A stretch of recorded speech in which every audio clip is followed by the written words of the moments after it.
छत्तीसगढ़ के जसपुर में नासिर अली ने मंदिर के लाउडस्पीकर को बंद कराने मंदिर के पुजारी को बदतमीजी की, धमकाया। मंदिर के पुजारी भूपेंद्र पाठक ने बताया कि मंदिर में प्रातःकाल आरती हो रही थी। इसी दौरान नासिर अली ने मंदिर में जाकर गाली गलौज शुरू कर दी, चीख चीख कर अपशब्द कहने लगा। नासिर बोला का लाउडस्पीकर बंद करो, तुरंत तुम्हारी पूजा पाठ और आरती बंद कर दो, नहीं तो अंजाम भुगतने के लिए तैयार है ना। पुलिस से शिकायत हुई और नासिर को गिरफ्तार किया गया है।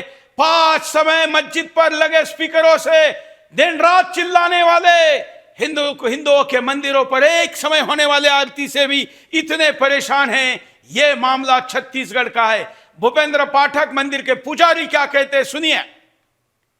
मैं सुबह जैसे कि दुर्गा मंदिर में भजन बजा रहा था, पूजा पाठ कर रहा था। उसी दौरान नासिर अली खान जो कांग्रेस के नेता हैं वो आए और भजन बजाने से मना कर दिए और कह रहे हैं कि हम जो भजन बजा रहे हैं उससे हमको जैसे कि पूजा कर रहे हैं उसमें व्यवधान उत्पन्न होता है, इसलिए आप बजा बंद कर दीजिए। और जैसे कि इसकी सूचना मैं सभी सदस्यों को बताया, सभी सदस्यों ने मीटिंग किया और मीटिंग करने के बाद जैसे कि थाना में एप्लीकेशन आदि दिए और उसके बाद नासिर अली खान को अरेस्ट कर लिया गया। और इतना ही नहीं कि हम केवल पाठक पुजारी की प्रतिक्रिया देख रहे, पुलिस भी इस बात को स्वीकार करे। सुनिए क्या कहती है पुलिस। कल बगीचा थाने में बगीचा के दुर्गा मंदिर के पुजारी भूपेंद्र पाठक के द्वारा एक शिकायत दर्ज कराया गया कि जब वो सुबह पूजा पाठ कर रहे थे तो बगीचा निवासी नासिर अली इनके मंदिर में प्रवेश करके न सिर्फ इनके साथ बल्कि वहां जो पूजा कर रहे थे उनके साथ भी सर्वप्रथम उसके द्वारा भजन जो लाउड स्पीकर बज रहा था उसको बंद करने के लिए कहा गया और वहां के लोगों के साथ भी अभद्र व्यवहार किया गया। रिपोर्ट के हिसाब से धार्मिक भावनाओं को ठेस पहुंचाने के उपरांत पुलिस के द्वारा आरोपी के खिलाफ में 196(2) और 299 भारतीय न्याय संहिता की धारा के तहत अपराध पंजीबद्ध किया गया। वहां पर जो भीड़ उपस्थित हुई थी उन लोगों को समझाया बुझाया गया और इस आरोपी को आज गिरफ्तार करके न्यायिक रिमांड पर भेजा जा रहा है। कल बगीचा थाने में बगीचा के दुर्गा मंदिर के पुजारी के पास चलते, पूरा गेस्ट पैनल ले लीजिए। इस मुद्दे पर क्या कहेंगे। बात बरेली की हुई तो कहा कि यह इस्लाम नहीं है। अब मैं आपको पूछना चाहूंगा रिजवी जी, जरा उसके पहले मैं थोड़ा क्लेरिफिकेशन चाहता हूं, कोई टाइपिंग मिस्टेक तो नहीं है। आपके नाम के सामने लिखा है मुमताज आलम रिजवी। आज तक तो हमने मुमताज नाम केवल महिला का सुना था, कोई टाइपिंग मिस्टेक है तो बता दीजिए, ठीक कर लेंगे। नहीं, मुमताज के मतलब अव्वल के होते हैं, टॉपर के होते हैं। मुमताज कोई ये जेंडर नहीं है। लेकिन हमने तो आज तक मतलब इसमें कोई एलजीबीटी वाली बात नहीं है ना। आप जो है, मैंने बताया ना कि आपको अभी तक पता नहीं था। नहीं, लेकिन मैंने किसी पुरुष का नाम मुमताज नहीं देखा। मैंने किसी पुरुष का नाम मुमताज नहीं देखा। नहीं, अरे आपने बहुत कुछ नहीं देखा जिंदगी में, बहुत सारे आखिरी तक आदमी देखता है, तो कोई ऐसी बात नहीं है। आज आप देख लीजिए ना, मैंने बताया कि मुमताज आलम रिजवी, मुमताज के मतलब टॉपर के होते हैं। नहीं, मुझे दाढ़ी भी दिखी और मुमताज भी दिखा, इसलिए मैं कंफ्यूज हो गया, इसलिए आपको पूछ लिया। चलिए आप इसे एक बार प्रतिक्रिया पूछ लेते हैं। अब ये छत्तीसगढ़ का इस्लाम है कि नहीं? मैं क्या कह रहा हूं कि किसी भी बदतमीजी की, किसी के मजहब की बेहुरमती करने की, ला इकराहा फिद्दीन, दीन में किसी किस्म का जबर नहीं है। लकुम दीनकुम वले दीन, तुम्हारा दीन तुम्हारे साथ, हमारा दीन हमारे साथ। ये तमाम सबक जो है, और ये कोई नई बात नहीं बता रहा हूं, मैं वही कह रहा हूं। और आप अगर इतना अच्छा प्रोग्राम करते हैं तो आपको चाहिए कि जो सही इस्लाम है वो पेश कीजिए, जो गड़बड़ लोग हैं उनको बेनकाब कीजिए। कहां मिलेगा वो कहां मिलेगा, जरा बताइए, हम खोजने के लिए तैयार हैं। हम बैठे हैं ना, आपने बुलाया ना मुझे, मैं बता रहा हूं, मैं आपको बता रहा हूं कि क्या इस्लाम है। मैंने अगर ऐसा डरा हुआ इस्लाम होगा जो तालिबान की सोच रखने वाले, बिल्कुल तालिबान। नहीं, देखिए आप तो डरे हुए मुसलमान हैं, आप तो हिम्मत के साथ देवबंद को आतंक का अड्डा नहीं कह सकते। आप कहिए। सुनिए, मैं बता रहा हूं, डॉक्टर जाकिर नायक का इस्लाम नहीं है। हाँ, ये मैं सहमत हूं। इस्लाम नहीं है। अलकायदा का इस्लाम नहीं है। इस्लाम है हुजूर सल्लल्लाहु अलैहि वसल्लम और ओवैसी का इस्लाम, अहले बैत, जिन्हें करबला में, मैदान करबला में शहीद किया गया, 6 महीने बच्चे को मारा गया, और उसमें कोई हमारे हिंदू भाई नहीं थे, बल्कि यहाँ से तो सेना गई थी बचाने के लिए। अच्छा, आप शिया है, आप शिया है?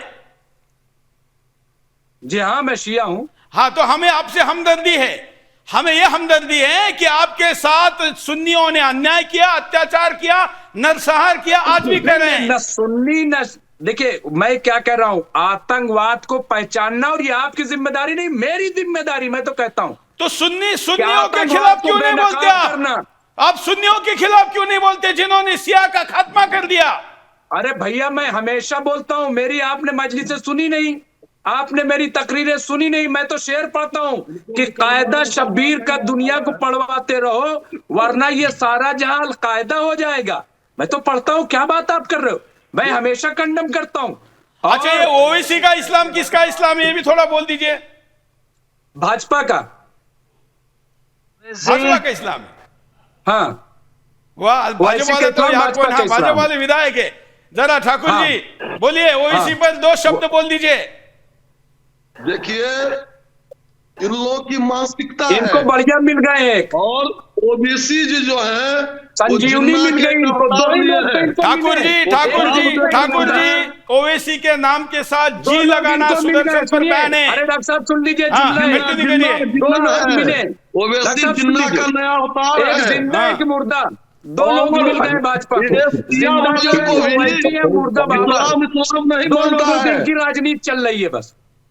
आप देखे लोग होंगे इनको कि बहुत मोहम्मद फल फूल रहे साहब हैं। के नतिया को मार दिया सब, 3 पुश्त भी इस्लाम नहीं चला, और उसके बाद उन दिनों से आतंकवाद नहीं, और इस्लाम- बुरे लोगों का इस्लाम प्रभाव जिंदा आ गया होता है इस्लाम पर, करबला के बाद। और आज तक जारी अच्छे लोग हैं। है, और देश ही नहीं, अच्छे लोग भारत हैं। ही नहीं, दुनिया को और यही हाल नर्क यही बनाने हाल पर तुला हर हुआ धर्म है में वो। होगा। कहाँ रामराज रहा, बताइए ना। अगर- मैं तो पूछ रहा हूँ, रामराज सब कहाँ जगह है, रामराज रहा? जाकर के देखो, बताइए ना, जेल कहाँ में तो क्या रामराज स्थिति रहा? है। नहीं, मैं इस बात को स्वीकार करता हूं। एक मिनट, मैं इस बात को स्वीकार करता हूं कि अभी संपूर्ण राम राज्य नहीं आया है। अभी जिहादी के रहते राम राज्य आएगा कैसे? पहले उसका खात्मा करना पड़ेगा, तभी तो आएगा ना। ये सच है। मैं यहां पर मुमताज आलम की बात से सहमत हूं। अभी पूरा आना है कि वे के रावण के खात्मे के बगैर राम राज्य नहीं आ सकता, और इसलिए वो खात्मा जरूरी है। मैं आपके पास आता हूं विनोद जी, ये छत्तीसगढ़ की घटना पर आपकी प्रतिक्रिया। देखिए, बात यह है कि छत्तीसगढ़ की घटना अभी तो चूंकि सरकार बदली है, अभी लोगों में जागृति आई है, तो इसलिए प्रकाश में भी आ गई। नहीं तो इस तरह की घटनाएं जो है ना, देखो जनजाति समाज के साथ में जिस तरह से इस्लामिक जिहादी गतिविधियां और प्लस क्रिश्चियन मिशनरी जो कर रहे हैं, वो बेहद चिंताजनक है और दुर्भाग्यपूर्ण है। आप देखिए कि लगातार इस तरह की घटनाओं को हमने देखा है पिछले कुछ वर्षों में, जो जिस तरह से संत समाज वहां खड़ा हुआ है और जिस तरह से विश्व हिंदू परिषद का कार्य बढ़ा है, तो उसके बाद इस तरह की चीजों को लोग साहस करने लगे हैं। नहीं तो सूरज जी, अभी तक ये स्थिति थी कि इस्लाम के नाम पर जो लोग कहते तो कुछ और हैं और करते कुछ और हैं। ये जो कथनी और करनी के अंतर को बड़ा स्पष्ट तौर पर समझा जा सकता है, देखा जा सकता है, दुनिया देख भी रही है।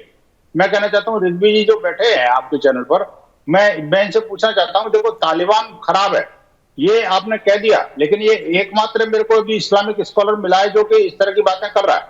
लेकिन दूसरी बात यह है कि आखिरकार जो तालिबान जो कर रहा है महिलाओं के साथ, जो जिस तरह से जो है ना वो ह्यूमन राइट्स का वायलेशन कर रहा है, बच्चों को पढ़ने से रोक रहा है, आखिरकार यो जो जिससे मूल शिक्षा से जो बरेलवी से मदरसे से वो लोग गए हुए हैं, तो क्या नहीं लगता कि ये जो अफगानिस्तान में भी जो हुआ, या अफगानिस्तान के अलावा जो बांग्लादेश में जो हो रहा है, वो बांग्लादेश में क्या वो इस्लाम है? क्या वो इस्लाम का चेहरा है? नहीं है। अगर नहीं है तो बताना चाहिए। आखिरकार ये जो तंजीमें हैं, इस्लामिक तंजीमें, वो आखिरकार क्यों सोई हुई हैं? मैं क्या कह रहा हूं, इस्लाम के नाम पे आतंकवाद फैलाया गया, इसमें कोई डाउट नहीं है।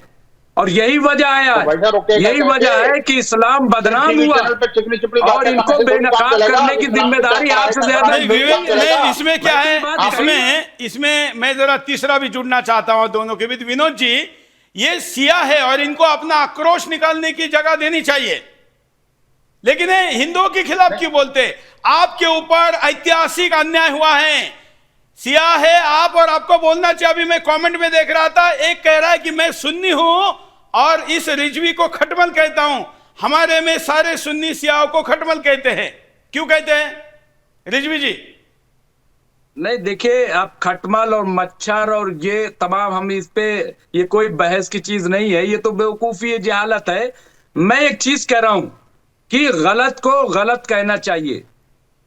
जो नहीं, मैं गलत जरा आपसे लोग ये हैं, सुनना चाहता हूं, मैं आपसे ये सुनना चाहता हूं कि सियाओं के ऊपर क्या क्या अब तक अत्याचार हुए, जरा आप उसमें बताइए। हमारे आप सुदर्शन के दर्शकों में मुसलमानों की बड़ी संख्या है।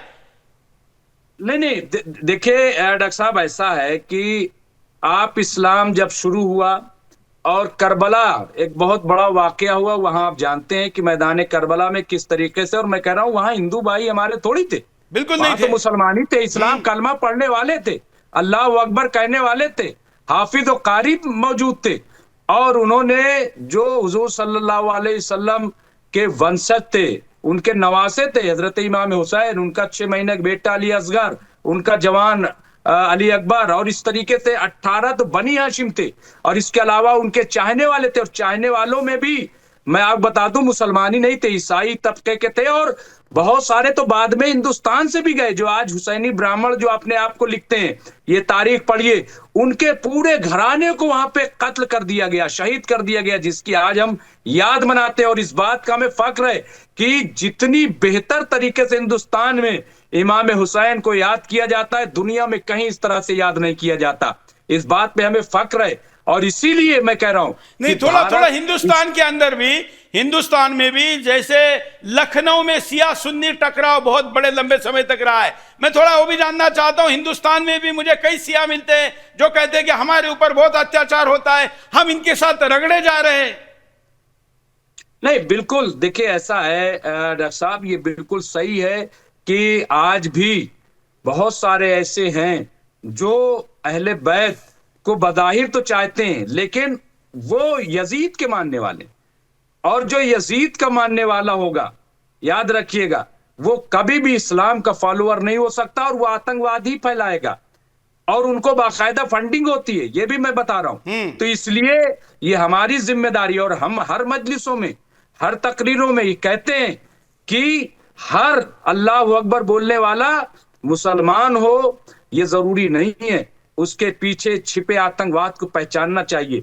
और कुरान में भी मौजूद है, हदीस में मौजूद है। एक ऐसे ही शैतान जो था, उसने कहा, एक बहुत बड़ा आबिद गुजार था, और कहा कि भाई इसको बहकाओ, कहा कैसे बहकाए, तो अलग अलग तरीके से कहा ना, एक ने कहा कि हाँ मैं इसको बहका सकता हूं, इस इबादत गुजार शख्स को, कहा कैसे, कहा नमाज ही पढ़ के, और वो आया नमाज पढ़ने लगा डॉक्टर साहब, और नमाज पढ़ने लगा तो जो सही आबिद था, जो आराधना करने वाला था, पूजा पाठ, जो भी नमाज पढ़ने वाला, जो भी नाम दे लीजिए, तो उसने देखा साहब ये तो न सोता है न कुछ करता ही, तो मुझसे ज्यादा करने लगा।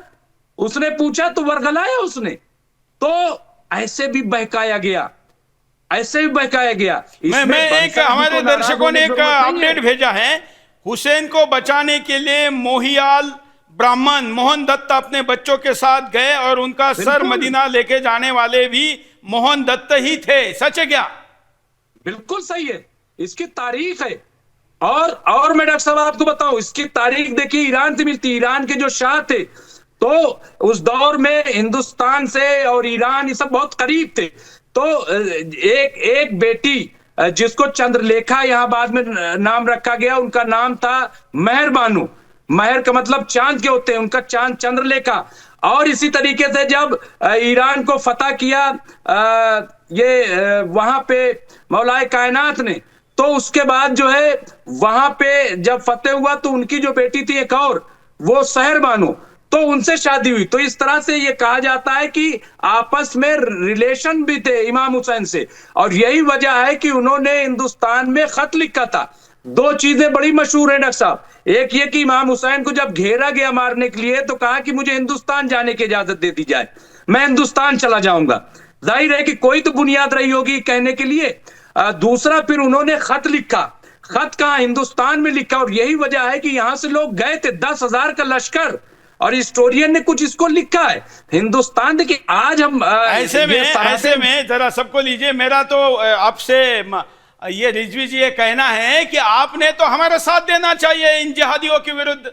आप क्यों सुन्नियों के साथ खड़े हैं? आप वहां रह के तो देखिए, अगर ऐसा होगा नहीं, ना होने देंगे, लेकिन अगर वो हमको खत्म करने में कामयाब भी हुए, तो उसके बाद तो आपका नंबर लगने वाला है, सियाही काटे जाने वाले हैं।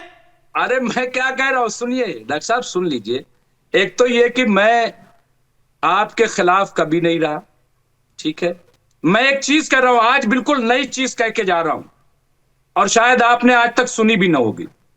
बताएं। जब कुरान में लिखा है लकुम दीनकुम, सब जगह पढ़ते हैं ना, आपके यहाँ चैनल में भी लोग आके पढ़ते होंगे। लकुम दीनकुम किस में कुरान की आयत है? कुरान कब तक रहेगा? कहते हैं कयामत तक रहेगा। उसमें क्या है कि तुम्हारा दिन तुम्हारे साथ, हमारा दिन हमारे साथ। इसका क्या मतलब हुआ कि कयामत तक दूसरे दिन भी रहेंगे। वे कुरान कह रहा है ना, और कुरान कब तक रहे? कयामत तक। तो इसलिए ये जो खत्म कर देंगे, अरे कैसे खत्म कर देंगे, कैसे मार नहीं, देंगे? आप, इसलिए मैं कह रहा हूं कि सियाओं को, विनोद जी आप भी सहमत हो गए, सियाओं को इन सुन्नियों के खिलाफ हमारे साथ आना चाहिए। नहीं सूरज जी, अरे बात भाई, तो आप साथ आने आतंकवाद, लाने मैंने की क्या नहीं है। कहा कि आप चलो बांग्लादेश। बंसल साहब तो खाली टीवी पे बयान देते हैं, इनको कुछ लेना देना है नहीं। देखो, मैं साफ साफ कह रहा हूं, वरना चले हमारे साथ, चलो आओ, ललकारते हैं एम्बेसी, चलो जहां कह दो घेरते हैं, चलो। जो भी आतंकवादी है, चाहे वो बांग्लादेश में हो, पाकिस्तान में हो, अफगानिस्तान हो, दुनिया कई कोने में, चलो। बयानबाजी क्यों सिर्फ करते हो? क्योंकि सिया को जीवित रहना है, सिया का अस्तित्व चाहिए, तो हिंदू बचना चाहिए, तभी सिया बचेगा।